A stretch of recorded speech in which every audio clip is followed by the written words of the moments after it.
Olá, tudo bem com você? Eu tenho a alegria hoje de receber aqui em meu canal para uma entrevista, para uma conversa, a Adriana Nunca Borges. Sobrenome é um pouco difícil, Borges. você já vai entender por quê, né? E vou contar aqui alguns traços biográficos rápidos da Adriana, para que depois ela possa falar com mais detalhamento da vida dela. É um testemunho maravilhoso, uma história muito bonita. Nasceu em 1976, na cidade de Corse, espero que a pronúncia seja essa. É Cortia, pastor, Cortia. Escreve assim, então é Córtia, ok. Albânia, um pequeno país lá no leste europeu. Depois você vê no mapa ali para ver onde fica localizado direitinho, né? Albânia. Filha de um casal de trabalhadores junto com seu irmão, cresceu em condições bem limitadas de escassez, devido às difíceis condições que o país passava no regime comunista. Ela concluiu os estudos do ensino médio em 1994. No mesmo ano, teve a oportunidade de conhecer uma família de missionários e, depois de muitos estudos bíblicos, desistiu de suas crenças ateístas, né? Desistiu do ateísmo, no qual ela foi doutrinada e acabou, finalmente, graças a Deus, entregando a sua vida a Jesus e foi batizada.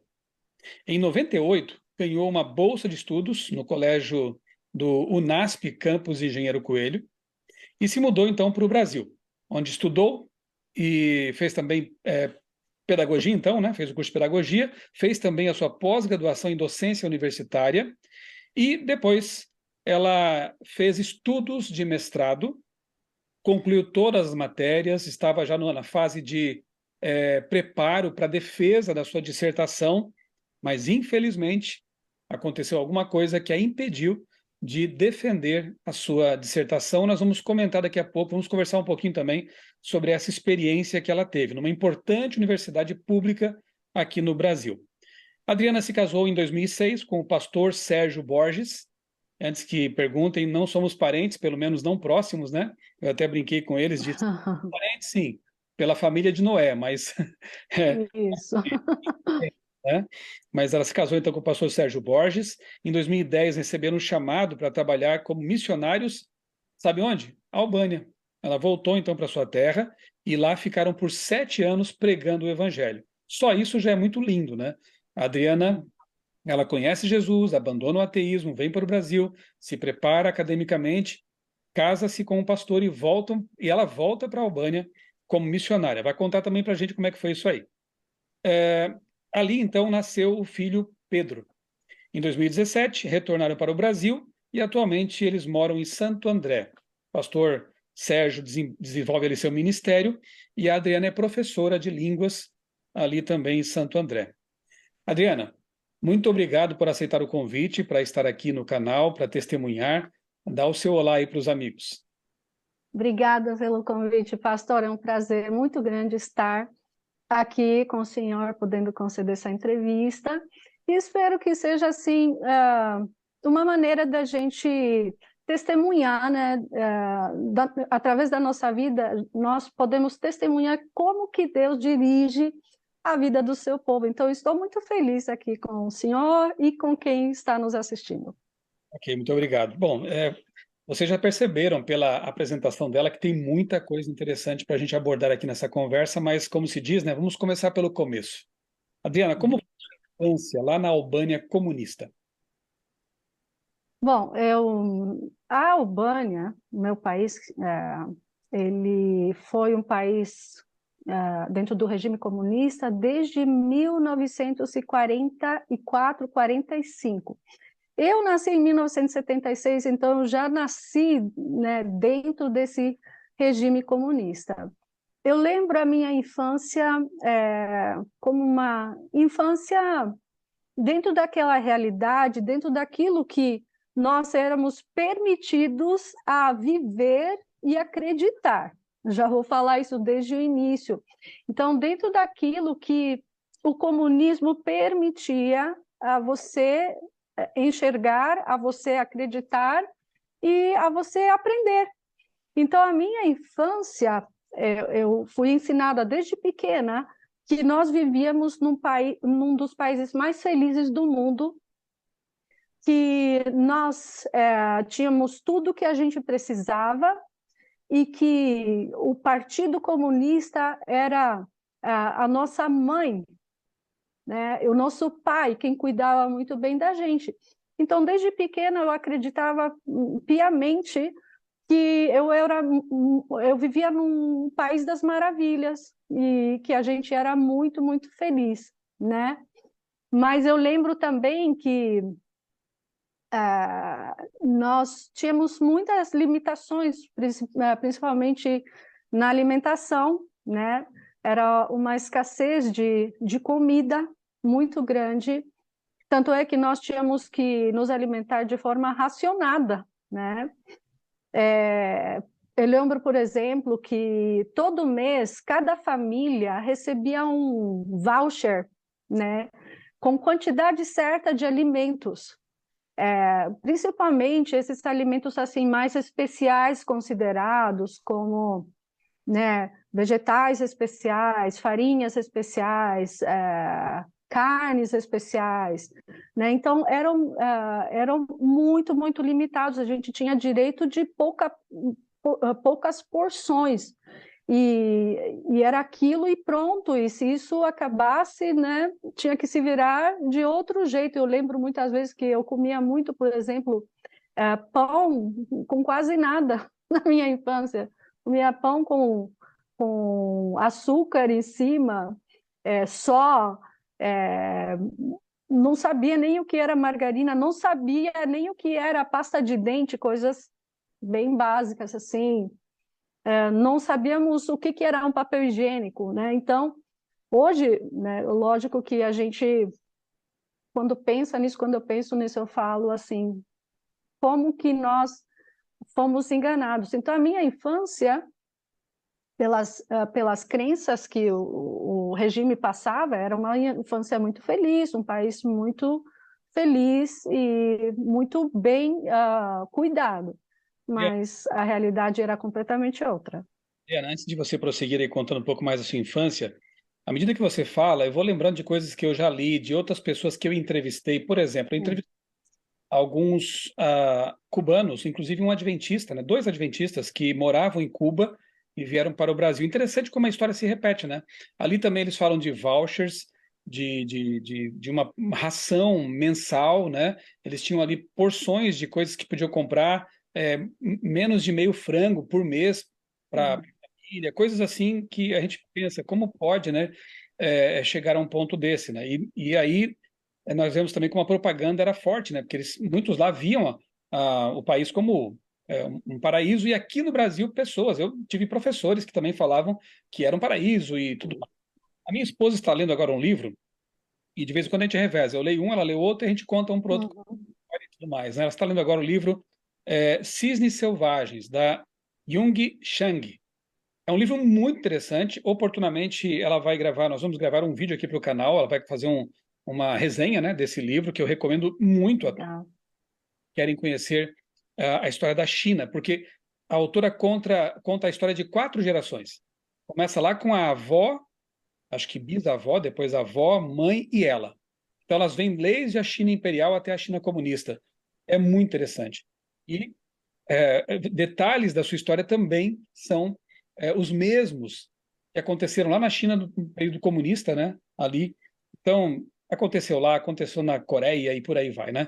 Eu É, sei que a ideologia base é a mesma, né, pastor? e Né? A doutrinação, a base é a mesma, né? Então, a gente não pode ignorar certos fatos, né? Esses países aí que tem países que ainda passam por esse tipo de regime. A gente vê Coreia do Norte. Coreia do Norte me lembra muito a Albânia, muito. Num regime totalitário completamente 100% fechado. O regime comunista na Albânia foi um dos regimes mais totalitários do mundo, né? A Albânia chegou a romper com a Rússia, com a União Soviética e com a China, porque eles acreditavam que eles tinham saído, né, dos ideais marxistas, leninistas, né, que eles já estavam ali meio que fazendo de forma errada, não seguindo direito, né, aquelas ideologias. A Albânia rompeu com esses dois países grandes, com a ex-Iugoslávia, a mesma coisa. Então, o nosso país era completamente fechado para o mundo. Por isso que eu falo que a gente só conhecia aquela realidade, a gente só tinha um canal de TV, que era do Partido Comunismo, a gente era permitido assistir só aquilo, e era assim, rádio a mesma coisa, era assim uma lavagem cerebral que começa a partir né, dos canais de TV e rádio e nos bancos de escola. Aí nos bancos de escola acontece realmente a doutrinação pesada, né, aquela lavagem cerebral bem feita para poder convencer um povo que aquilo ali, aquele sistema funciona e é muito bom. Interessante, né? Porque, lembrando de novo aqui do livro da Jung, né? É, o regime comunista chinês usava a imprensa, a escola também, justamente para fazer com que as pessoas idolatrassem, né? O Mao, não o Mao, né? O Mao Tse, né? E Uhum. viam como algo paradisíaco, mas depois a autora começa a perceber, começa a acordar para a realidade, né? Antes de partirmos aqui para a próxima pergunta, mais algum detalhe da sua infância? Lembrando que a Albânia, se você quiser se localizar aí, fica ao sul da Albânia está a Grécia, né? E mais para o oeste tem. Isso. Então está ali, né? Naquela localidade ali no mapa. Adriana, mais algum detalhe, alguma lembrança assim de infância que você queira compartilhar para que as pessoas possam, quem sabe, pintar um quadro um pouco mais Hum. de como era É, o tempo na Albânia? eu lembro muito bem, por exemplo, essa adoração que o senhor mencionou com o ditador, né? Com a principal pessoa que ficava liderando, né, o governo comunista. Por exemplo, na Albânia, nós tínhamos o nosso comandante, que a gente chamava, né?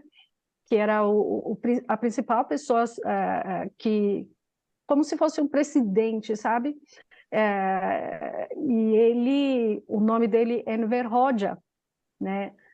Interessante que Enver Hoxha, o ditador comunista, que foi um dos principais que colaborou para que o comunismo se estabelecesse na Albânia logo depois da Segunda Guerra Mundial, ele passou a sua juventude na França, ele estudou na França e ele foi inspirado, obviamente, pela Revolução Francesa e tudo mais, né? Então, ele veio com essas ideias, ele formou o seu grupo ali e eles conseguiram estabelecer o comunismo. Então, eu lembro muito bem, por exemplo, que na minha infância eram muito comuns, por exemplo, desfiles pomposos, digamos assim, né, recebendo o nosso comandante, Enver Hoxha, né, ele era assim adorado mesmo. Não havia uma casa que não tivesse um quadro com a sua foto, ou livros escritos por ele, o país cheio de estátuas dele, né, todos assim direcionados a essa adoração, né? Então ele era uma figura assim muito, muito importante naquele sistema que nós vivemos. Então vivi muito tempo da minha infância assim com essas imagens na minha cabeça. E no dia que o Enver Hoxha morreu, foi um dia assim muito triste para a Albânia. Mas eu lembro também na minha infância que havia muitas pessoas, e eu ouvia isso na conversa de adultos, até mesmo dentro da família, que havia pessoas, por exemplo, que eram perseguidas, que iam contra os ensinamentos comunistas. Então lembro que havia uma família vizinha da gente, que eles eram intelectuais e eles foram obrigados a trabalhar em trabalhos pesados, porque eles haviam, por exemplo, eles eram, por exemplo, parentes distantes de alguém que havia se declarado contra os ideais do comunismo. Então, isso também marcou muito na minha mente. Por que culpa que eles tinham, por exemplo, que um parente lá distante havia se declarado contra o comunismo, por exemplo? Era uma coisa que impressionava muito. Outra coisa que eu lembro da minha infância, eu lembro que uma vez, como eu disse, a doutrinação na escola era muito forte, né? Os ensinamentos marxistas, baseados também no darwinismo, tudo que, né, que colaborava para a pregação daquilo que realmente o sistema queria que nós aprendêssemos. E eu lembro um dia que nós, acho que estava na 4ª série, se eu não me engano, estávamos estudando na história, e lá, naquele dia, a professora falou assim: hoje nós vamos estudar sobre uma pessoa que foi considerada revolucionária, o nome dele é Jesus. Ele tinha muitos seguidores, e os seguidores dele acreditavam, por exemplo, que era Deus. E um dia esse Jesus ele foi morto, né? E os seguidores dele começaram a espalhar por aí que ele havia ressuscitado. E eu fiquei muito impressionada com essa história. Eu cheguei em casa naquele dia e a primeira coisa que eu falei para minha mãe foi assim: mãe, você não vai acreditar o que nós aprendemos hoje na história. Você acredita que existiu essa pessoa revolucionária com o nome Jesus, e os amigos dele acreditaram que ele havia ressuscitado? Inclusive tem pessoas até hoje que acreditam nessa fábula. E a minha mãe, de origem ortodoxa, de crença, eu lembro que ela falou bem baixinho assim para mim: filha, não fale assim sobre Jesus. E eu fiquei pensando: poxa, por que a minha mãe está falando isso? Ela falou: não fale assim, não é bom falar assim sobre Jesus. Jesus foi mesmo uma pessoa muito especial, mas ela falou bem baixinho. E ainda falou para mim assim: e não comente com ninguém, que isso pode nos trazer problemas. E isso também ficou gravado na minha mente. Você tinha quantos anos? Eu acho, na 4ª série, eu acho que eu estava com 9, 10 anos, se eu não me engano. Ficou marcado em você. Ficou muito marcado, muito marcado. E não é curioso perceber que hoje, de novo, há pessoas, até aqui no Brasil, que consideram Jesus um mero revolucionário, né? Infelizmente, eu percebo aqui também no Brasil, pelo que eu percebo, eu não estudei aqui até o ensino médio, eu fiz faculdade, e eu estudei numa universidade adventista. Mas eu percebo que nas escolas aqui, os ensinamentos são um pouquinho parecidos, né? As matérias, como elas são elaboradas, elas vão mais ou menos nessa vertente, né? Nessas vertentes marxistas, né? Então, infelizmente, esse tipo de doutrinação, eu chamo isso de doutrinação mesmo, né, ela é equivocada, né, principalmente para um país que se considera cristão, e aí eu não consigo entender como, né, porque é um país tradicionalmente cristão. Então, e aí nós temos esse tipo temos pessoas que são estudadas, né, são cultas, e que não acreditam, infelizmente, porque hoje em dia quem realmente estuda história e pode aí comparar com a Bíblia, vamos ver que muitos fatos históricos estão na Bíblia. Então, como que pode, né? A sua mãe, que tinha origem ortodoxa, deve ter sentido bem mais, né? A transição aí para um regime ditatorial comunista, né? Você já nasceu nesse contexto, né? Mas ela, Sim, por, por, como se diz, né? Maus bocados, assim, ao perceber essa mudança para um regime que é essencialmente ateísta, né? sim, sim. E assim, tinha que ser muito cuidadoso, porque no regime comunista, a censura era muito pesada, pastor, muito pesada. né? No regime comunista, cada bairro tinha seus espias, só para o senhor entender. Então, assim, pessoas comuns que você tinha amizade, você sempre tinha que desconfiar e ter muito cuidado o que falar.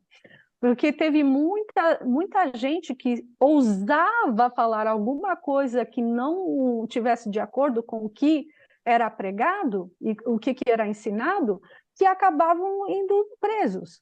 Então, tinha que ter muito cuidado a respeito do que você falava, do que você pensava. Então, eu lembro muitas vezes a minha mãe e o meu pai falando assim: os muros têm ouvido, cuidado do que fala, né? E tinha que desconfiar de tudo, não podia confiar em ninguém, assim, mesmo amigos próximos, se achasse que eram seus amigos, poderiam ser espias do sistema, era assim que funcionava, né? E muitas pessoas sofreram perseguições por causa disso, né? E teve também pessoas intelectuais, mesmo antes do comunismo, por exemplo, a Albânia não era um país ateísta, né? Havia igrejas, havia muitas mesquitas, a Albânia 70% de população, inclusive, é muçulmana. Então, todas essas pessoas que proferiam esse tipo de crença, padres, pastores e tudo, todos eles acabaram indo para a prisão, alguns deles foram mortos.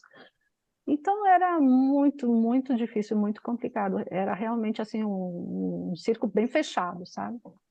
Quando você falou que o principal líder comunista, né, estudou na França, e lá ele bebeu das fontes marxistas, para mim a surpresa é zero, né? Porque na verdade o próprio Marx ele se inspira na Revolução Francesa, né? E autores, tem um autor adventista, o pastor Dr. Mervyn Maxwell, no livro dele sobre o Apocalipse, Uma Nova Era segundo as Profecias do Apocalipse, ele fala de forma clara que a, a Revolução Francesa inspirou movimentos e outras ideias como o próprio marxismo, né? E autores populares também admitem essa ligação, esse DNA do marxismo na Revolução Francesa. E é bom lembrar que a Revolução Francesa, para quem conhece a Bíblia e as profecias do Apocalipse, nos remete diretamente à besta do abismo. Eu não tenho tempo aqui de explicar isso, mas em meu canal, se você quiser procurar, tem aí no buscador, você pode colocar a besta do abismo, Apocalipse 11, né, que explora bem essa questão. Então, nós temos a besta do abismo, temos a besta do mar, a besta da terra, as três atuam no mundo. Ah, mas a besta do abismo, a Revolução Francesa acabou, mas as ideias ainda reverberam, as ideias ainda continuam no planeta, né, fazendo estrago. Embora a besta do mar e da terra aliadas é que vão terminar realmente a perseguição contra o povo de Deus. Mas não podemos as ideias da besta do abismo que continuam no planeta, né? Eu quero aproveitar ao longo da nossa conversa ir indicando alguns livros, especialmente da Casa Brasileira, a editora em que eu trabalho, né? Um deles é esse aqui, que eu tive inclusive a honra de ser o editor, um dos editores.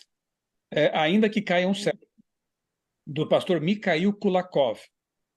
A dramática história de um pastor que sobreviveu ao regime soviético. O que você falou aí sobre espiões infiltrados, está tudo aqui também, né? Na época da União Soviética ali. Pastor Mikhail, o pai dele, o avô dele, eram todos adventistas, né? Uma família adventista tradicional. Os três foram presos. Pastor Mikhail foi enviado para a Sibéria, trabalhos forçados. Quais as acusações? Uma delas é reuniões antissoviéticas. Aí você vai ver, eram reuniões de pequenos grupos para oração, para estudo da Bíblia. Então, esqueça essa ideia de advogado, defesa, de poder se defender, nada. Havia uma acusação, você era sumariamente julgado e sentenciado. No caso dele, foi parar na Sibéria, né? Temos aqui pela CPB também esse livro aqui, ó, Prisioneiro em Cuba, a história do pastor José Cortés, a história de um jovem que não perdeu a esperança, foi preso também ali no regime castrista, né? Regime cubano. Se você não acredita, talvez, no que alguns têm falado por aí, tem dúvidas, ouça aqueles que, como se diz, né, usando uma expressão do momento, da moda, tem lugar de fala. Esse aqui foi preso lá, pastor Kulakov também, e a Adriana nunca, né? Ela também viveu isso. Eu, como jornalista, gosto muito de ouvir aqueles que viveram a história. Não só reportar e contar, mas ouvir aqueles que viveram a história.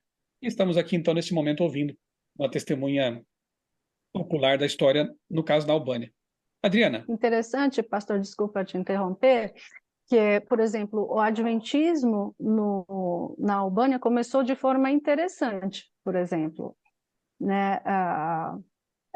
O pioneiro do adventismo na Albânia se chamava Daniel Lewis. Ele era um albanês da minha cidade, Corcha, que desde pequeno havia emigrado para os Estados Unidos, antes da Segunda Guerra Mundial. Ele havia emigrado para lá, pequeno, e ele era um rapaz muito inteligente. Ele estudou no Harvard, inclusive, e teve sua formação como farmacêutico. Ele foi formado, e ali ele começou a atender reuniões de igreja adventista. Ele se tornou adventista, e ele assim ficou tão impressionado com ensinamentos da Bíblia, com tudo que ele aprendeu, foi batizado lá, que ele queria ser missionário na Albânia. Então, ele voltou para a Albânia sendo um pastor, né? Ele voltou para sua cidade, que é minha cidade também, e ali ele começou a fazer reuniões, né? Pequenos grupos, né? Ele começou a ter fiéis que vinham, que gostavam de estudar, de ouvir, né, sobre os ensinamentos da Bíblia, aos sábados, nas quartas. E aí, quando o regime comunista entrou em vigor, ele foi preso. Ele foi preso junto com a sua esposa. Os filhos, eles tinham 2 filhos, os filhos dele ficaram com os parentes, e ele morreu na prisão porque ele se recusava, por exemplo, a trabalhar nos sábados, né?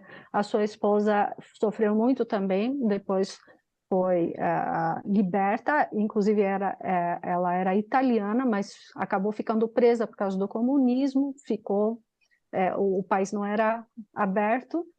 E os seguidores dele continuaram suas reuniões. E tem uma história muito linda de uma das fiéis, assim, que para nós albaneses é uma inspiração muito grande, que é a Meropidika. Meropidika foi uma das discípulas do pastor Daniel Lewis, né? E ela, por exemplo, ela casou por obrigação, a família obrigou ela a casar com um oficial albanês do regime comunista, mas ela estudava, por exemplo, a sua Bíblia em grego. Ela estudava de forma escondida, havia feito um buraco no chão da sua casa, e lá ela guardava a sua Bíblia, estudava quando o marido não estava em casa, guardava os dízimos, e ela, acho que com 89 anos, conseguiu ser batizada quando os missionários entraram na Albânia. Isso no ano de 1992. E foi no momento que ela, inclusive, entregou o dízimo também. Uma história muito tocante. Mas o senhor falando e eu lembrando aqui que as histórias se repetem. Na Albânia, a mesma coisa. Muitos foram perseguidos, presos e mortos, porque eram declarados inimigos do Estado, porque eles estavam ali tendo reuniões em pequenos grupos estudando a Bíblia. Ousaram adorar a Deus e não ao Estado, né? Exato. Outro livro aqui da CPB muito bom, ó, A Cruz de Maria. Esse conta a história de uma adventista que passou horrores no regime comunista na Ucrânia. E entrevistei também já aqui meu canal, você pode procurar, coloca a palavra Ucrânia. Você vai localizar ali a entrevista que eu fiz com a nossa irmã Svitlana Samoilenko. Ela conta também como foi a infância dela Ela viveu o finalzinho do regime comunista na Ucrânia. Eu tenho aqui em minha biblioteca, eu creio que naquela região, aqui para cima, acho que está aqui, ó. Aqui meu dedo indica o livro do Solzhenitsyn, né, que é o Arquipélago Gulag. Outra testemunha ocular que viveu ali horrores na Ucrânia, conta do Holodomor, né, aquela matança soviética por fome, milhões de ucranianos morreram de fome por uma arbitrariedade lá do regime comunista soviético. Mas, enfim, tem muita coisa para ler, para você se inteirar. E eu repito, ouça, conheça os relatos de testemunhas oculares. Não vá na conversa de pessoas que têm tirado os pés do Brasil e ficam aí repetindo o que leram em livros enviesados, né? Adriana, vocês tinham noção de que esse regime em que você viveu era mau? O que vocês viam na imprensa na época? Você falou um pouquinho já, mas conta um pouquinho mais. O que vocês sabiam sobre o Ocidente também, aí por meio da imprensa lá comunista? Hum, é, praticamente nós não havíamos acesso a outras informações, a não ser aquelas que eram passadas para a gente, né? Jornal, TV, rádio, então eram tudo assim, todas direcionadas a favor do sistema, né? Mas, por exemplo, eu lembro de algumas coisas assim engraçadas, interessantes que também marcaram muito a minha mente. Por vivermos na Europa, o país da Albânia, né, os países são todos juntos, próximos, então, às vezes, por exemplo, eu lembro que quando nós compramos a nossa primeira TV de produção albanesa, inclusive, tem até foto, posso mostrar depois, e havíamos só um canal, né? Mas, às vezes, o vento soprava, a antena se mexia lá em cima, e às vezes começava a mostrar alguns canais diferentes que não eram albaneses. E eu lembro uma vez, por exemplo, que estava passando um comercial de uma língua eslava. E ali estava mostrando, por exemplo, um secador de cabelo. E a mulher secando o cabelo ficando bonito. E eu lembro que eu olhei aquilo e falei, gente, o que é isso? que, que item diferente, interessante. Aí eu também lembro de uma outra propaganda que era de um forno elétrico, onde se assava um pão bem bonito, assim, ficava bem rosadinho, assim, crescendo. E eu olhava assim, nossa, que maravilhoso, que equipamento é esse? Né? Então, eu lembro disso e ficou isso gravado na minha mente, mas eu lembro meu pai falando assim, tira logo daqui, não conta para ninguém, troca de canal. Era um medo assim muito claro né, do que estava acontecendo aqui, que poderia ser uma fatalidade para a nossa família se alguém descobrisse que a gente tinha visto isso, e sempre com aqueles conselhos, não conte para ninguém, não conte para ninguém.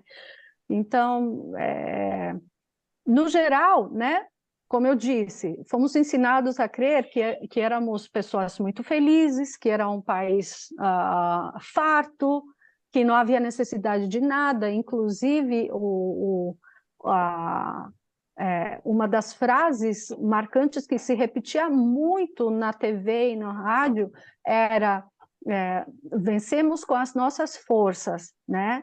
Então, tipo assim, nós éramos isolados do mundo, a gente não precisava de nada, né? É isso que nós éramos ensinados. Mas aí, coisas contraditórias mostravam que não era bem assim, né?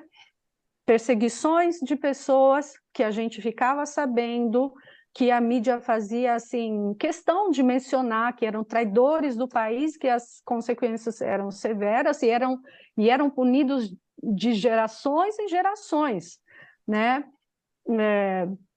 Esse medo de não poder falar, ter cuidado do que falar, do que, né, você pronunciar com a sua boca, que poderia ser problema para você, né? Uma censura assim muito, muito severa, né? Então, eram indicações assim que não condiziam com aquilo que o sistema pregava, né? A proibição de ter acesso a outras informações, uma coisa que era muito falada, por exemplo, né, era contra os Estados Unidos, por exemplo, que eram sempre chamados de imperialistas, capitalistas, e era assim um medo generalizado, e falavam assim, olha, eles são os maiores inimigos nossos, e vamos então construir bunkers, Eu não sei como fala isso em português, pastor. É bunkers? É Bunkers? bunker, né? Acho que não se pronuncia bunker, mas é bunker, né? Bunkers eram, por exemplo, na Albânia, a população era de 3 milhões de habitantes. Se construíram 1 milhão de bunkers, que eram feitos de puro concreto, e eram como se fossem uns abrigos, eram feitos, tinha ali o bunker, e era subterrâneo também, eram abrigos que era falado que resistiriam qualquer tipo de bombardeio caso os imperialistas quisessem nos atacar, porque nós incomodávamos muito os imperialistas. Então, por exemplo, uma coisa que eu não esqueço nunca, era comum, por exemplo, ter treinamentos de fuga. Por exemplo,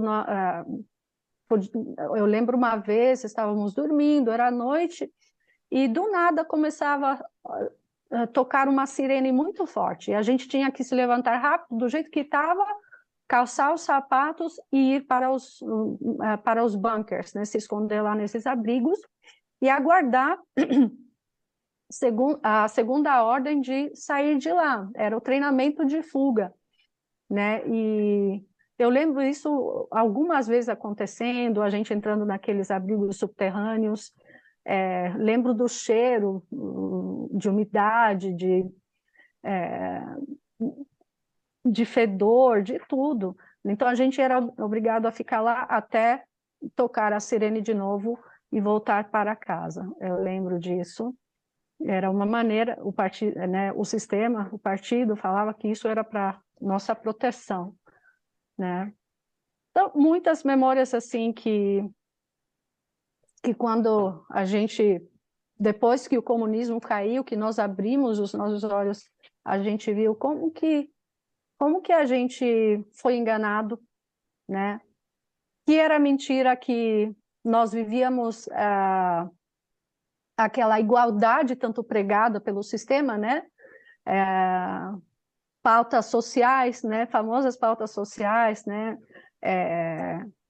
Que tudo era para o povo, nada pertencia né? Não podia ter, por exemplo, propriedades privadas. Quem teve propriedades privadas, o governo tomou e distribuiu, né? Para a gente viver na igualdade. Mas quando o sistema terminou, quando o comunismo caiu, que foi aquele efeito dominó, né, que começou lá no Muro de Berlim e foi aí pela Europa, os países do leste europeu, né, a gente viu como aquilo era uma farsa, era mentira, que nós, na verdade, realmente, nós vivíamos uma igualdade que era a igualdade da miséria, né? E eu lembro que, por exemplo, a maior parte dos albaneses, nós vestíamos roupas quase iguais, todo mundo, que era só um tipo de tecido para calça, era só um tipo de tecido para vestido. Então, era assim, era bem, bem difícil. Eu não sei como era na Albânia, eu tenho a impressão que deve ser a mesma realidade, né? Que é bem aquilo que está lá no livro do George Orwell, né? A Revolução dos Bichos. Não sei se você se lembra, mas no Revolução dos Bichos, Orwell nem era um. Ele era até comunista, mas o regime comunista soviético, e o livro acabou virando um best-seller, né? Porque ele acaba se encaixando bem em todos os regimes comunistas ditatoriais. Então, o que acontece? Os porcos, né, eles tomam conta da fazenda, expulsam os seres humanos e eles acabam se aproveitando, né, dos confortos da casa dos humanos, enquanto os demais animais continuavam na miséria, né? Então, só troca o poder. O ser humano não convertido, ele vai ser sempre mal, não importa o regime político, econômico que esteja vigorando, né? Mas o que acontece é, de novo, mencionar o livro Cisnes Selvagens. A autora conta que quem estava afiliado ao Partido Comunista Chinês tinha todas as benesses. Inclusive, a parte que minha esposa está lendo agora, eles moram num prédio com água encanada, com alguns confortos, enquanto ali do lado havia pessoas ligadas ao partido que viviam na miséria mesmo, né? Passavam fome e pintavam o Ocidente como realmente os horrores, né? Os horríveis, né? E não sei se na Albânia acontecia a mesma coisa, mas quando Sim. em Cuba, né? Quando o Fidel Castro ele morre, na verdade até antes disso alguns já sabiam, né? Mas a imprensa ela também não era lá essas coisas na cobertura. Mas hoje se sabe que ele era dono de uma ilha bilionária. Então, quer dizer, o chefe da nação vivia no luxo. Sim. Vamos em outro caso, Maduro, da Venezuela. Enquanto o povo dele passa fome, algum pouco tempo atrás aí foi visto uma churrascaria lá no Oriente, comendo um jantar que vale ali, eu não vou dizer o valor porque eu não lembro agora, mas era muito, muito caro. É o churrasco mais caro do mundo, né? Então, é uma indecência. Carne com ouro, ele comeu. Deve ter sido uma história parecida com essa, né? Sim, na Albânia, depois que o comunismo caiu muitas farsas também caíram, né? Junto era, por exemplo, que as casas dos governantes eram palácios, eles viviam no luxo, tudo importado, né? Tudo produtos do Ocidente, né? Quem trabalhava para o partido tinha aí seus privilégios, tinha um telefone que a gente não tinha, tinha máquina de lavar roupas que a gente não tinha. Então, eram realmente desse jeito também, pastor. Mesma coisa, né?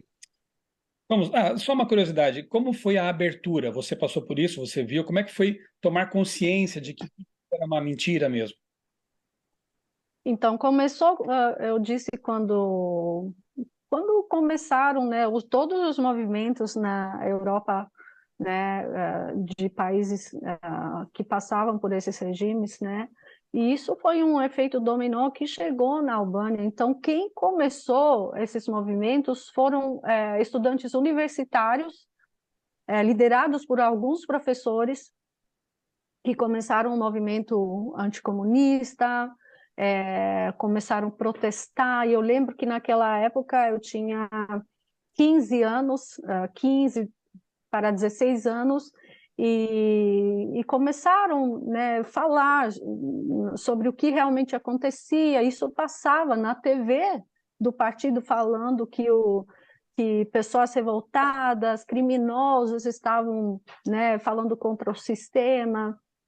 E como esses protestos começaram a envolver todo o país, todos os jovens intelectuais se uniram de tal forma que o partido já viu que estava fugindo do controle, começaram a fazer até algumas aberturas e tal, mas não teve jeito.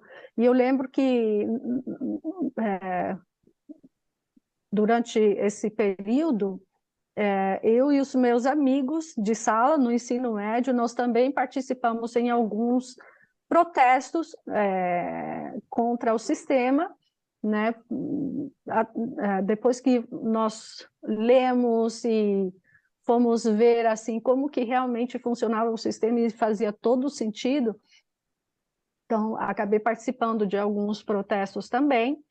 E no ano de 1990 foi quando se oficializou a queda do Partido Comunista, naquela época chamado Partido Socialista, já havia mudado de nome, e começou a entrar outro tipo de sistema parlamentar, mas assim foi bem, foi um período muito difícil para os albaneses, inclusive entre esses protestos teve muitos,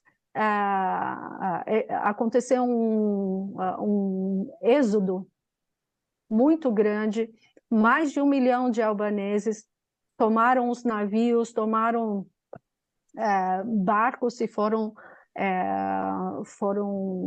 em direção à Itália, fugiram para outros países, se abrigaram nas embaixadas da Alemanha, da França, pedindo para que eles passassem para o asilo político, né?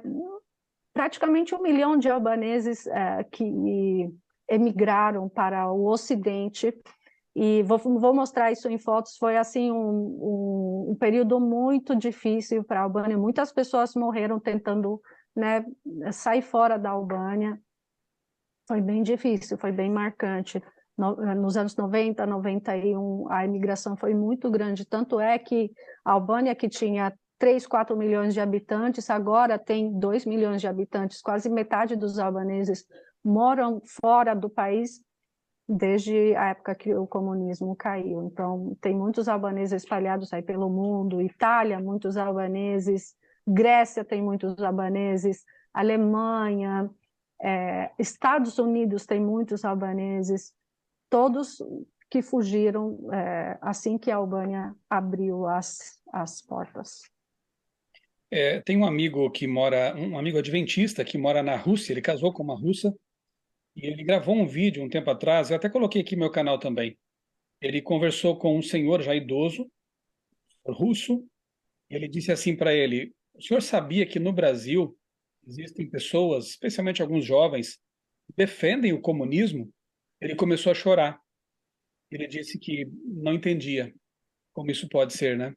Eu não sei se nós perguntássemos para alguém mais idoso lá da Albânia também, né, que viveu ali aqueles horrores, ou mesmo para você, né, que ainda é jovem, mas se perguntássemos para alguém de lá e disséssemos isso aí para pessoas que não sabem dessa realidade, se a reação não seria a mesma, né, de espanto e de choro por ver que De espanto mesmo, inacreditável. E o que assusta mais é que eu acho que, porque a ideologia em si, o que traz é algo bonito, eu até entendo, né? Porque fala sobre igualdade, de não ter pobreza, de não ter ricos, né? A luta de classes, né? Tudo que os ideais trazem, né? Que essas teorias trazem.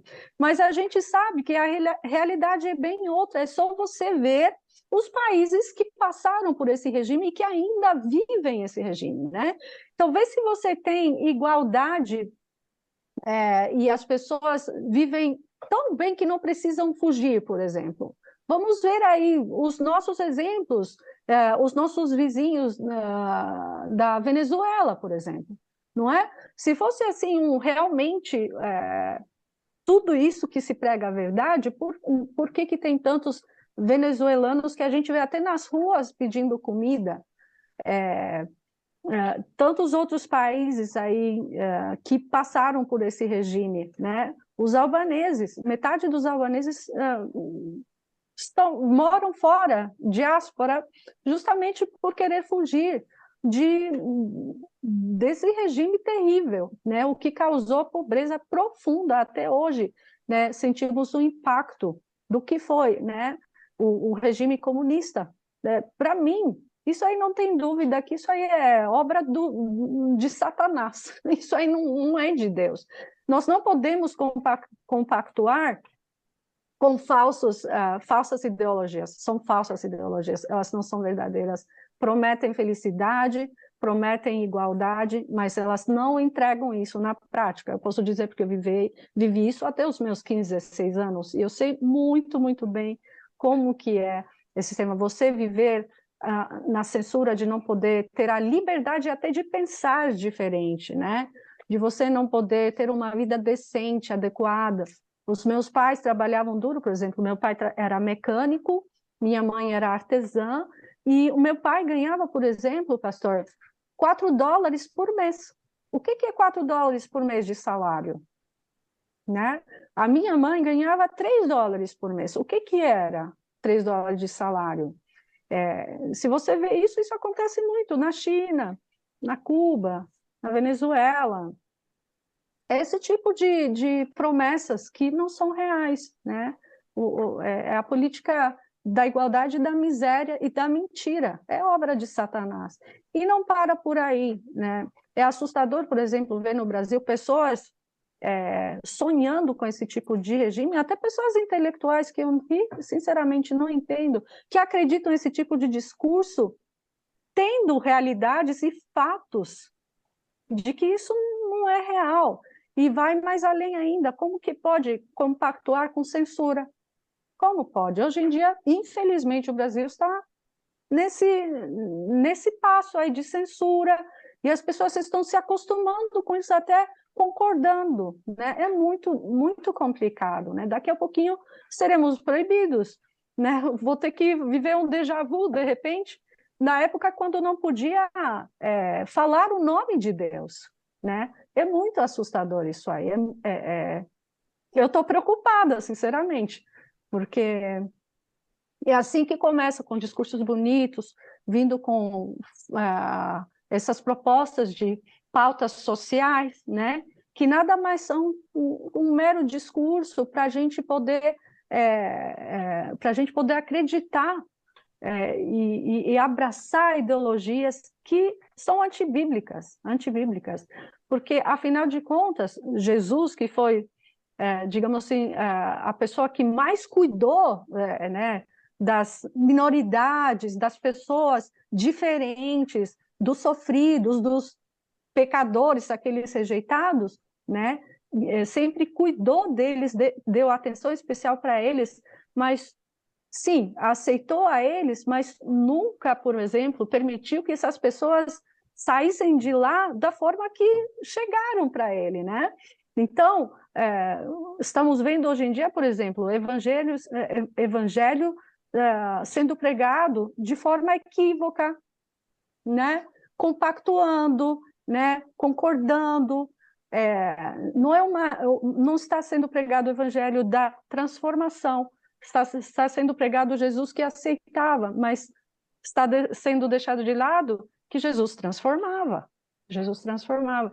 Então, assim, quando você vê assim a casca, né, a superfície que parece bonita, né, de igualdade, de proteção dos diferentes, você vai ver que é só você procurar saber um pouquinho mais, você vai saber que isso nada mais é de um discurso de mentira, um discurso satânico, antibíblico, que não prega a verdade como ela é, né?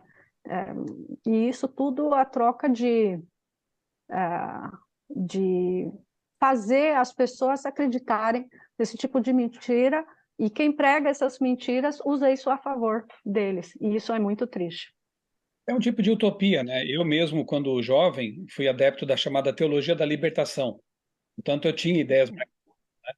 Um dos livros que eu havia lido, depois relendo como cristão, eu fiquei realmente chocado, né? Foi esse aqui, né? O Manifesto Comunista de Karl Marx e Friedrich Engels. Me Era a espanta, nossa Bíblia, pastor. me espanta ver que algumas pessoas que defendem esse tipo de pensamento sequer leram esse livro aqui, que dá para ler em pouco tempo. Ele é pequeno, né? Mas está aqui. E a gente defendia uma utopia. Eu não sabia nem que Jesus voltaria, embora eu fosse um católico praticante, como eu era da libertação, nós entendíamos que tínhamos que mudar o mundo pela via social, pela revolução e tudo isso aí toda essa conversa que, como disse a Que Adriana, parece bonito. sim, especialmente para um jovem, adolescente, né, que quer mudar o mundo e não está errado, mas infelizmente canalizava nossas forças para uma utopia que não era real. Foi muito bom saber que Jesus voltará. Outro livro que eu quero recomendar da CPB, Casa Publicadora Brasileira, é esse aqui, ó, Perseguido na China. Lutas e Livramentos de um Jovem que Não Negociou Sua Fé. Olha só, em 1960, Chen, um fiel jovem adventista do sétimo dia, foi colocado na prisão por se recusar a deixar de testemunhar sobre Jesus.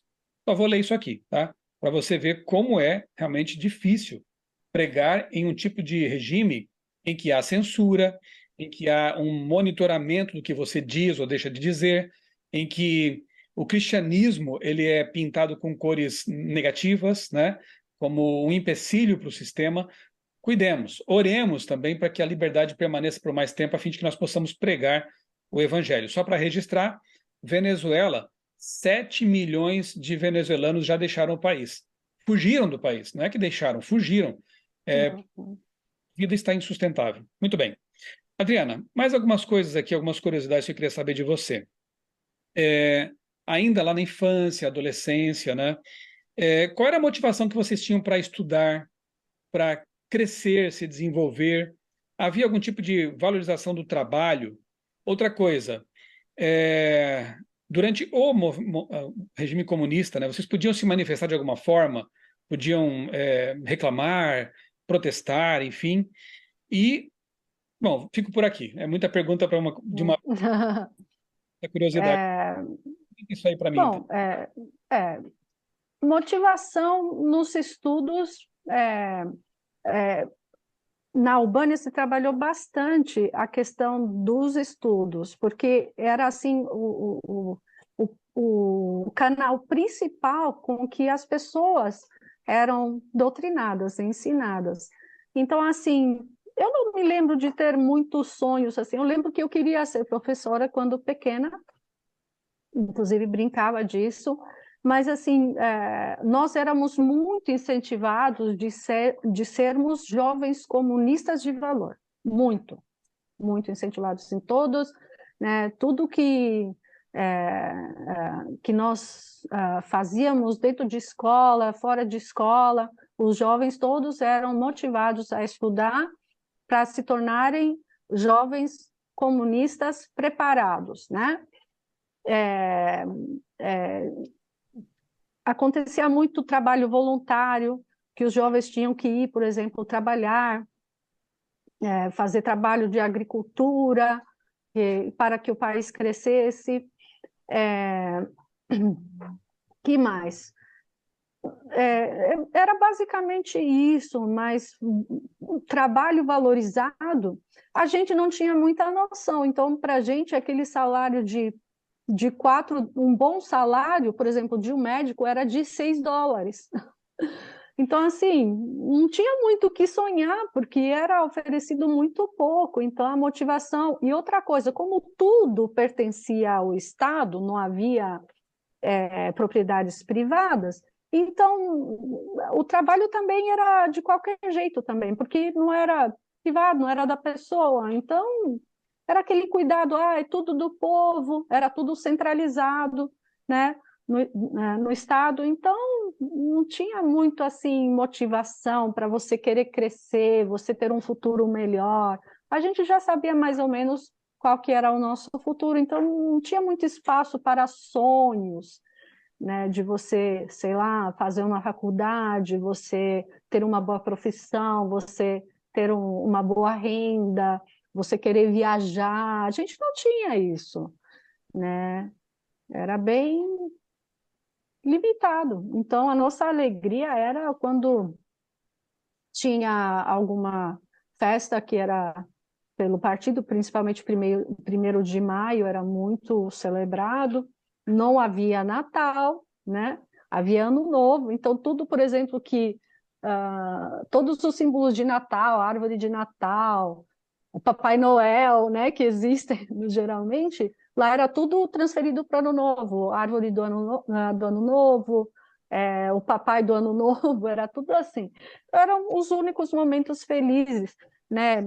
Comemorar um aniversário, por exemplo, muito difícil, difícil de você ter um bolo para cantar parabéns. Era, era bem limitado, uma vida bem limitada mesmo. Adriana, é, nesse tempo aí, antes de você conhecer depois a igreja, né? Quem eram Deus e Jesus para você? Para mim, era, como eu disse, para mim Jesus era um conto era uma fábula, né? Era uma história contada, era um revolucionário e só, né? Que ficou famoso. E Deus para mim era uma mentira. Deus não existia, né? E eu lembro que era muito falado sobre religião como ópio do povo, que se falava muito, né? Então eu não acreditava em Deus, não acreditava, e muito menos crer que Jesus era Deus que ressuscitou, né, que era o Salvador. Não, até os meus 16 anos eu realmente era uma ateísta, ou ateia, acho que fala ateia, né, professor? Mas era uma ateia convicta. Ok, antes de falarmos como foi a sua transformação espiritual, eu tenho uma curiosidade também aqui. Você já falou que o pioneiro do Adventismo, né, o Lewis, ele foi preso, a esposa também, quando entra ali o regime comunista. E durante esse regime, como a Igreja Adventista sobreviveu? Como que era o evangelismo? Havia muita perseguição? Havia perseguição. O grupo do Daniel Lewis, ele continuou de forma escondida, né? E algumas vezes, inclusive, eles recebiam visitas repentinas de oficiais do governo para ver o que acontecia, né? Até eles se encerrarem o grupo, né? Porque não podia mais, já estava perigoso demais. Então eles foram visitados algumas vezes para ver o que acontecia, né? Aí no início eles falaram, estão lendo só a Bíblia, não tem problema, mas depois eles foram proibidos e eles tiveram que parar porque senão iam presos também, né? Então dos adventistas ali realmente quem sofreu perseguição foi mesmo o Daniel Lewis e sua família, e os outros tiveram que seguir com a sua crença de forma escondida, individualmente, assim como foi com a Merope-Dica que eu contei, né? Então ela tinha a Bíblia dela em grego, porque na verdade todas essas Bíblias, todos os alcorões que os albaneses tinham foram queimados, as igrejas foram destruídas ou fechadas ou se tornaram centros culturais, que o partido chamava. Então, quem realmente era assim seguidor fiel, né, tinham que agir de forma assim bem discreta, de forma muito escondida. Então, a Merope-Dica, por exemplo, ela tinha a Bíblia dela em grego, inclusive tive a honra de conhecê-la, de ver a Bíblia dela, toda estudada, toda grifada em grego, mantendo sua fé de forma milagrosa, né? Cada um por si. Ah, com o fim ali do comunismo, né, com a queda do comunismo, a Igreja Adventista teve um papel importante, especialmente a ADRA, né? E você conta também aí nas palestras sobre a história dos sucrilhos, né? Fala pra gente sobre isso. Eu lembro que quando a primeira maneira como a igreja entrou na Albânia foi através da ADRA, né? Então, entraram muitos caminhões de ajuda, de alimentos, de roupa, né, de produtos de higiene, shampoos, pasta de dente, como eu falei, que eram itens que a gente não conhecia. E eu lembro que nós já tínhamos começado a frequentar a igreja, né? Na verdade, eram reuniões tidas na biblioteca da cidade, e eu lembro que todo mês a igreja nos dava uma caixa com alimentos, né? E vinham vários tipos de alimentos ali. E eu lembro que a primeira caixa que nós recebemos, lá tinha macarrão, tinha farinha, tinha açúcar, e entre outros itens, tinha algumas coisas que a gente não sabia o que era e como utilizar. Por exemplo, lá veio uma caixa de sucrilhos. E nós pegamos aquela caixa de sucrilhos e olhamos e falamos assim, o que é isso? E como se come isso? A gente não sabia como comer o sucrilho, né? Então, a gente teve que perguntar para o pastor que deu a caixa o que é isso e como se come, né? E aí eles nos explicaram que era para ser usado com leite, né? Então, não sabíamos que era um sucrilho.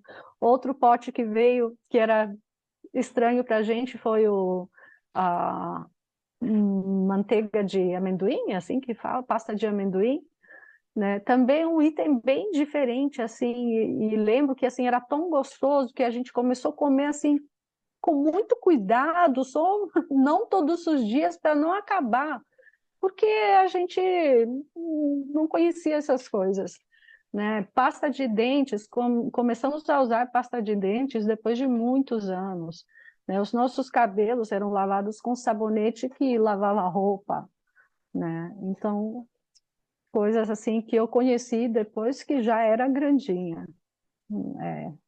Era assim a nossa realidade. Surpresas, né? Adriana, então, finalmente não, ainda quero te perguntar mais algumas coisas, mas finalmente em relação à sua jornada, né? Como foi o seu encontro com Deus? Você que era ateia, que achava que Jesus era meramente um revolucionário, como foi o teu encontro com Deus, com o Adventismo? Uhum. Foi no ano de 1994 e quem começou primeiro na nossa casa a frequentar reuniões da Igreja Adventista foi o meu pai. Ele tinha um amigo dele que o convidou para ir numas reuniões que os estrangeiros estavam tendo, né? E para a gente, até estrangeiros era uma raridade, porque o país foi fechado por quase 50 anos, a gente tinha curiosidade de tudo. Então, meu pai, de curioso, foi nessas reuniões onde o pastor Oliveiros, como missionário com a sua família, estavam ali pregando, né? Então, eles começaram a atender por curiosidade mesmo e começaram a estudar a Bíblia. Então, meu pai ele começou a vir em casa com uma Bíblia, com um livro preto, assim, de capa preta. E nós começamos a achar aquilo estranho, porque se repetia ele indo e vindo com esse livro nas quartas e aos sábados de manhã. E a gente começou a perguntar, aonde vai, que livro é esse? Né? Daí ele falou, olha, estou indo em reuniões onde a gente lê a Bíblia. E eu lembro até o meu irmão e eu brincando, porque ele falou, nossa, pai, agora nessa idade o senhor decidiu ler a Bíblia, né? E aí o meu pai falou assim, olha, você deveria vir, que lá tem muitos jovens, né? O pastor prega em inglês e eu gostava gostava de conhecer pessoas novas, estrangeiros, ainda falando inglês. Aí um dia ele me convidou para ir e acabei indo com ele, e onde eu fiz muitas amizades jovens que me chamavam para depois eu entendi, né, eles me chamavam para estudar a Bíblia, mas a gente ia no parque, fazíamos tipo piquenique, e lá fazíamos os nossos estudos bíblicos, fazíamos pôr do sol, que eu não sabia o que era, foi aprendendo depois, mas foi através da amizade que despertou assim a curiosidade de começar a frequentar as reuniões. Eu era ateia, né? E eu, desde o início, né, já tinha assim, um pé para trás com relação à Bíblia, aprender sobre Deus. Só que antes mesmo deles falarem sobre Deus comigo, eles foram muito atenciosos, né?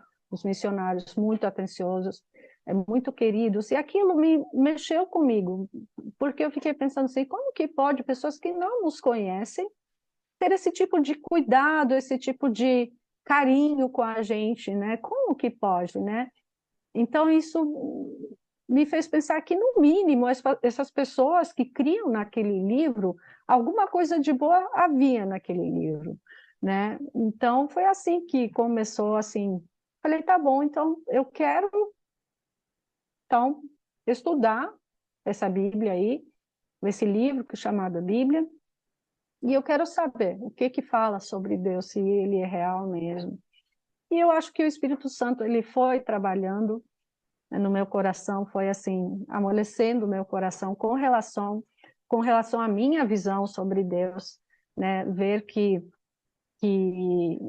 acreditar em Deus não é apenas você pregar sobre ele, ou sobre ler sobre ele, mas é muito mais do que isso, que é o que você vive e como que você vive aquilo que você crê. E isso mexeu muito comigo, né? E aos poucos eu fui estudando, mas eu lembro que nos estudos bíblicos eu fazia muitas perguntas, muitas perguntas. Tanto é que eu, antes mesmo de me batizar, pedi para estudar as profecias, baseados na história. Então, foi um estudo assim, bem profundo, né? E foi assim que eu conheci realmente quem era Deus de verdade, quais eram os planos dele. para cada um de nós. E assim, um dia, eu lembro que o pastor estava lá fazendo apelo, né, e perguntando quem gostaria de entregar a vida a Deus, e naquele momento eu levantei a mão e disse que eu queria me batizar. Então foi assim, e o meu batismo aconteceu no dia 27 de agosto, no dia que foi inaugurada, inclusive, a primeira igreja adventista na Albânia, que foi na minha cidade. Então, assim, foi uma conversão, assim, um pouquinho difícil, porque, né, pela educação que eu tive, né, não era fácil, igual, né, aqui no Brasil a gente prega para as pessoas que já têm, né, já são cristãos, é um pouquinho mais fácil, mas você pregar para uma pessoa ateia é bem diferente, né, então exigia muito, assim, busca de provas baseadas na história, né, tudo isso. Então, para mim, o que realmente me convenceu mesmo foram os estudos de Daniel e Apocalipse, que realmente eu vi que a Bíblia não era um mero livro com contos de fada, com mentiras, não era bem assim. Então, foi a partir daí que eu realmente comecei a mudar de visão sobre Deus, até eu aceitar a ser batizada. Da história, né? E a sua vinda para o Brasil, como foi? Então, a minha vinda para o Brasil foi assim, a família missionária do pastor Oliveiros e da professora Elange, sua esposa, né, eles ficaram como missionários durante 4 anos na Albânia, e eu acabei morando com eles por um tempo, e aprendi português. E chegou a hora deles voltarem para o Brasil, e o outro pastor missionário veio no lugar deles, também brasileiro, mas ele não falava inglês, ele pregava em português apenas, né? Então, quando ele chegou, a preocupação era quem que vai traduzir, porque nós traduzíamos, inclusive eu era uma das tradutoras do pastor Oliveiros, do inglês para o português, né? Desculpa, do inglês para o albanês, né? Aí veio o pastor novo, que não pregava em inglês, e aí a preocupação era quem que vai traduzir esse pastor aí, né, que prega em português. E aí eu entendi que uma das razões que eu aprendi português, que inclusive eu questionava no início, falava, por que eu estou aprendendo português? Onde eu vou usar português? Né? Essa minha pergunta foi respondida quando esse pastor veio, porque eu acabei sendo tradutora dele, junto com outro rapaz, amigo meu, que hoje também é pastor Bled, que inclusive trabalha na Conferência Geral, e nós acabamos sendo os tradutores desse pastor que não pregava em inglês, então Deus sempre provendo, né, e guiando de forma assim muito linda, né? E a partir daí eu tinha terminado o meu ensino médio e fui incentivada pelo pastor Oliveiros e o pastor atual que trabalhava na Albânia, naquela época, a estudar no Brasil. Eu tinha muito desejo, né, de tanto ouvir falar de escolas que ensinam baseados no criacionismo, e eu tinha era o meu sonho poder ter a oportunidade de trabalhar numa escola assim, num colégio assim, né? Então foi assim que eu fui incentivada a aplicar para uma bolsa de estudos, que foi aprovada, e no final de 1998 eu vim pela primeira vez no Brasil, fiz o vestibular, e por sinal fui muito bem no vestibular, e comecei a estudar, com meu português meio quebrado no início, mas depois convivendo ali, aprendendo, lendo muito, né? Consegui realizar esse sonho de estudar. E o desejo, e um dos objetivos de vir para o Brasil também era que eu viesse para o Brasil como estudante missionária e que um dia voltasse para a Albânia a dar a minha contribuição. Tanto é que no meu último ano, o meu trabalho de TCC O título do trabalho era a viabilidade de uma escola adventista na Albânia. E todas as minhas pesquisas foram feitas na Albânia. Como as pessoas, por exemplo, acostumadas a estudar em escolas públicas com vertente marxista, se elas aceitariam uma escola diferente. Eu fiz pesquisa de campo na Albânia. O meu orientador, inclusive, foi o pastor Rodrigo Silva. E esse trabalho foi assim muito feliz e muito abençoado. E Deus, depois dos meus estudos, Deus me deu a oportunidade de voltar para a Albânia, depois que eu casei. Eu e meu esposo, que é pastor, recebemos um chamado pela Conferência Geral para a gente trabalhar na Albânia no ano de 2010. E nós fomos para a Albânia, e um dos projetos, entre muitos projetos que nós trabalhamos lá, um dos projetos era a abertura de uma escola adventista. E o meu projeto hoje é uma realidade lá na Albânia, né? Ele foi usado para abrir não é exatamente uma escola, é um kindergarten, né, que a gente chama, um jardim de infância, né? É adventista, e é muito lindo poder ver isso. Nós trabalhamos na Albânia 7 anos, né? Contribuímos primeiro na capital da Albânia. O meu esposo ali, ele trabalhou, foi chamado para ser assistente de tesouraria, também diretor jovem.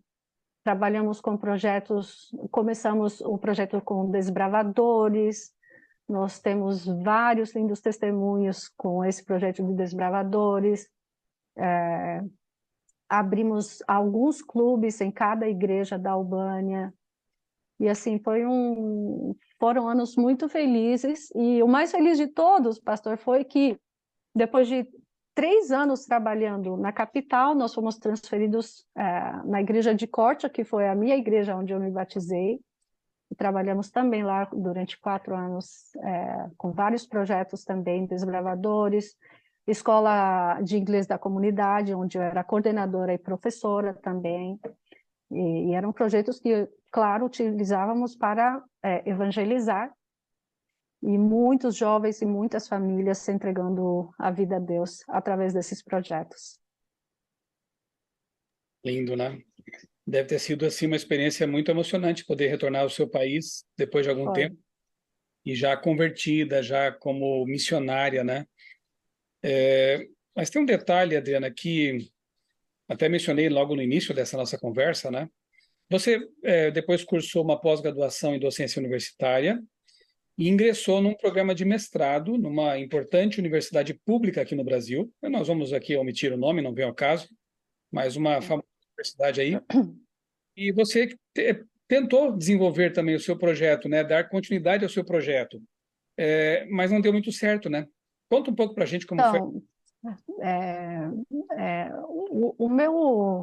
o meu projeto de mestrado, né, para o ingresso, né, eu queria trazer um estudo comparativo da educação comunista e pós-comunista na Albânia. E nessa universidade pública, esse projeto ele foi recebido assim com muita curiosidade, porque na universidade a maior parte dos intelectuais, os professores, tudo ali, as ideologias almejadas e assim trabalhadas fortemente são, infelizmente, as ideologias marxistas. Então, para eles, só de saber que era um projeto que se referia a um país ex-comunista já chamou muita atenção.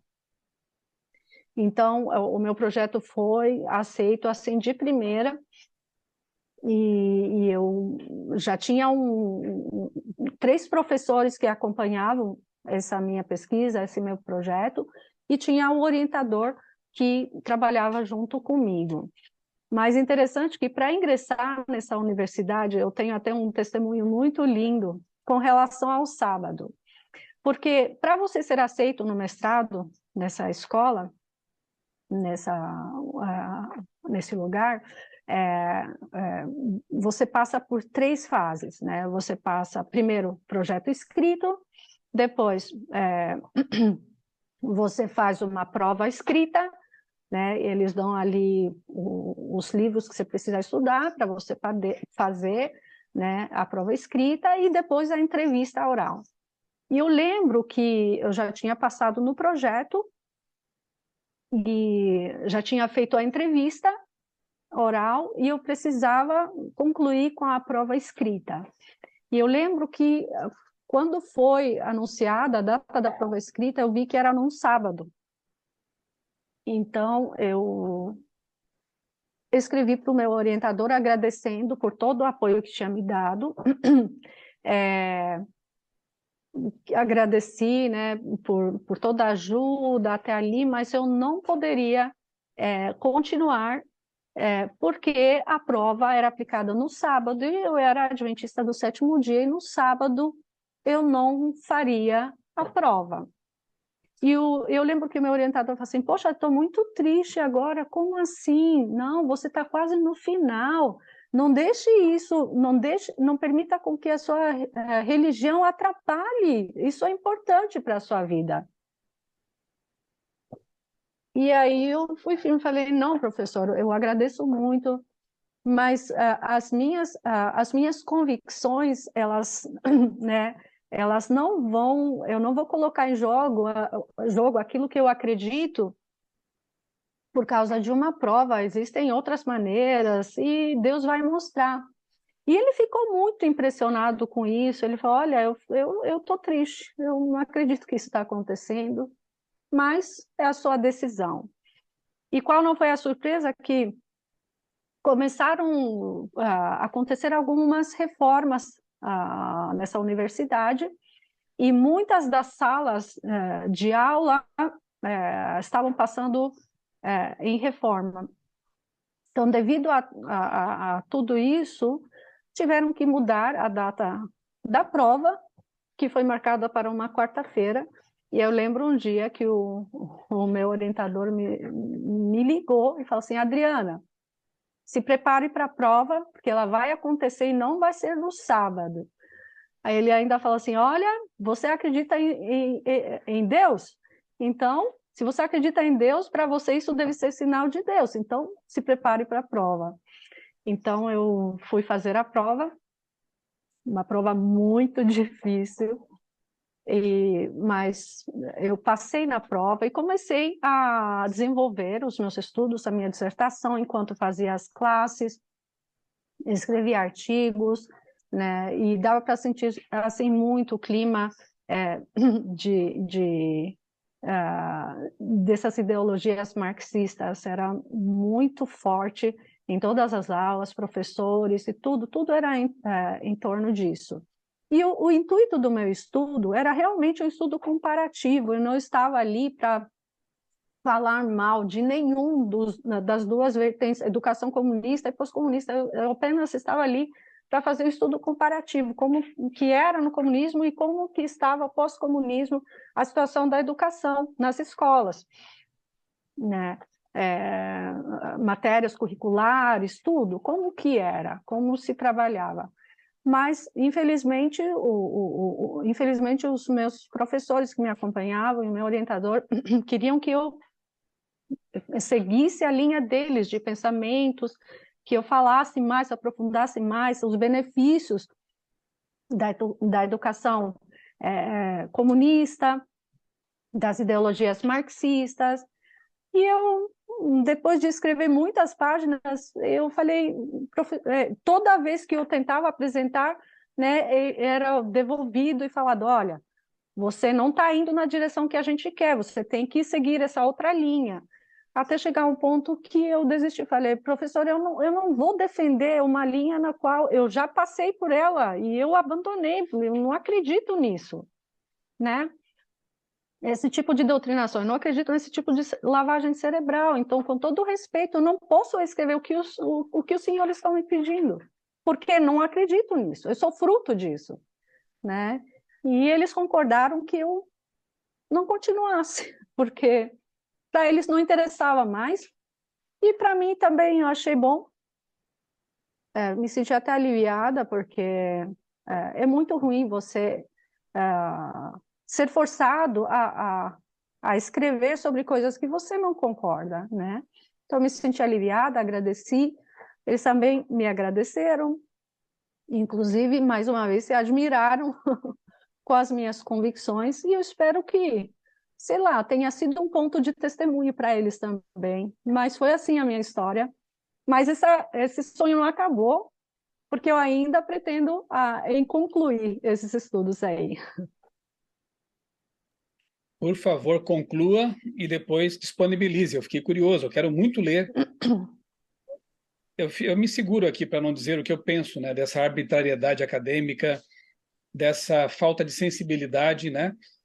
Pessoas que muitas vezes falam sobre inclusão, sobre respeito aos diferentes, mas Exatamente. né, quando vem alguém que tem uma experiência real para contar, essa pessoa é simplesmente tolhida, ela é simplesmente censurada. Eu lamento profundamente essa experiência. Você cursou todas as matérias, você estava ali já Sim. no final, né, do seu mestrado. Final. E eu lembro muitas vezes que eu apresentava isso diante os colegas, e eu era assim, era corrigida de forma assim, muitas vezes de uma forma até meio agressiva, falando, né, em frente a todos os meus colegas, né, pelos professores. Muito triste, muito mínimo, né? Muito triste. Adriana, para a gente caminhar aqui para o fim, na verdade teria muita coisa para perguntar, quem sabe a gente pode até marcar uma Sim. porque tem desdobramentos, tem curiosidades, coisas que eu li, eu estou assim lembrando e confrontando, né? Mas uma última pergunta que é bastante óbvia a resposta, eu sei disso, mas eu quero aproveitar da sua expertise, da sua experiência, porque tem cristãos, e inclusive em nosso país, que acham que é possível você compatibilizar comunismo e cristianismo. Eu falei para você que na minha juventude, antes de me tornar adventista, eu fui adepto da chamada teologia da libertação, muito forte Uhum. na Latina. Tem pessoas que seguem a chamada missão integral, que é uma espécie de teologia da libertação no meio evangélico, né? Alguns aí são chamados de progressistas e por aí vai. Pessoas que acham que dá para uma síntese, uma fusão, é, aproveitar alguma coisa dessa ideologia comunista, marxista, no cristianismo. Como é que você vê isso? Essa tentativa de mistura de coisas que, em minha opinião, são imissíveis, não se misturam. Como é que você vê isso? Eu vejo isso como um dos sinais dos fins do tempo, pastor. Porque, assim, é inconcebível um cristão de verdade que lê a Bíblia, que crê em Deus, que, que realmente se aprofunda nos ensinamentos que a Bíblia tem, que Jesus traz aí para a gente. É impossível uma pessoa dizer que é cristão de verdade e compactuar com essas pautas inclusivas, né? Como cristãos, claro que nós somos chamados a amar a todos, amar a todos. Deus nos ama assim como somos, mas quando nós vamos perante Deus, é impossível uma pessoa permanecer igual. Então, ensinamentos que são antibíblicos, infelizmente, hoje em dia, estão sendo ensinados por pessoas ditas cristãs, por intelectuais que se chamam de cristãos progressistas, né? Que trabalham essas pautas de inclusão, que, na minha opinião, nada mais são de mais um engano de Satanás, sabe? Né? Usar a sua religião, a sua, o seu modo de ver as coisas, às vezes de forma equivocada, e que tem arrastado e enganado hoje a muitos. Isso é muito triste, né? Nós não podemos dizer que somos cristãos e Deus nos ama do jeito que somos e vamos seguir assim. Porque então, por que Jesus morreu na cruz, né? Por que Jesus deu sua vida a salvar quem? Se ninguém precisa mudar e ser transformado, não é? Então, é muito perigoso. Eu vejo como algo muito perigoso, né? Você defender ideias comunistas você defender essas pautas sociais, você usar até as ideologias marxistas como ensinamentos a favor, que tem a ver com o cristão, e isso não pode ser verdadeiro, não é verdadeiro, é só você buscar um pouquinho mais o que o comunismo trabalha. A primeira coisa que o comunismo promove é a anulação de Deus. Então, como que pode você ser cristão e acreditar nesses ensinamentos, né, que vão contra a Bíblia, contra Deus, né? Como você pode concordar com censura? Um dia essa censura vai chegar, já está chegando, até mesmo para quem prega a favor dessas ideias. Essa censura vai chegar, né? Como você pode concordar com comportamentos condenados na Bíblia por Deus? Né? Como você pode pregar o evangelho de aceitação sem pregar o evangelho de transformação? Então, são coisas muito antagônicas, que infelizmente o diabo tem inserido de forma bem sutil, mas que está levando a muitos ao engano. E muitas pessoas estão sendo, infelizmente, usadas nesse sentido, né? São ensinamentos falsos, são ensinamentos antibíblicos. Fala que uma pessoa que viveu o que é o comunismo, viveu o que significa defender pautas sociais e inclusivas, que nada mais são do que mentiras, e sabemos que muito do que se defende por aí não está na Bíblia, é antibíblico, é do mal, e nós como cristãos, precisamos nos aprofundar cada vez mais no estudo da Bíblia, pedir a Deus, ao Espírito Santo, nos dirigir, nos manter atentos e estudar, e aprender, porque eu acredito mesmo que não vai demorar para Jesus voltar, né? Então, precisamos estar bem vigilantes. Amém. Eu quero indicar um último livro aqui. Esse aqui não é religioso, é um livro secular, mas que para mim foi bastante esclarecedor. O Comunista Exposto, Desvendando o Comunismo, Restaurando a Liberdade, de Cleon Skousen. É um material muito bom, uma pesquisa muito bem feita aqui pelo autor. Inclusive traz aqui os 45 itens de uma agenda que, se você duvida, essa agenda foi proposta lá atrás, décadas atrás, e praticamente todos os itens dela foram cumpridos, já foram alcançados. Então, realmente é algo bem assustador, né? Então, fica aqui mais uma recomendação, além dos que eu já indiquei para você, de testemunhos de pessoas que viveram isso ali. E obrigado, né, Adriana, por você compartilhar um pouco da sua história.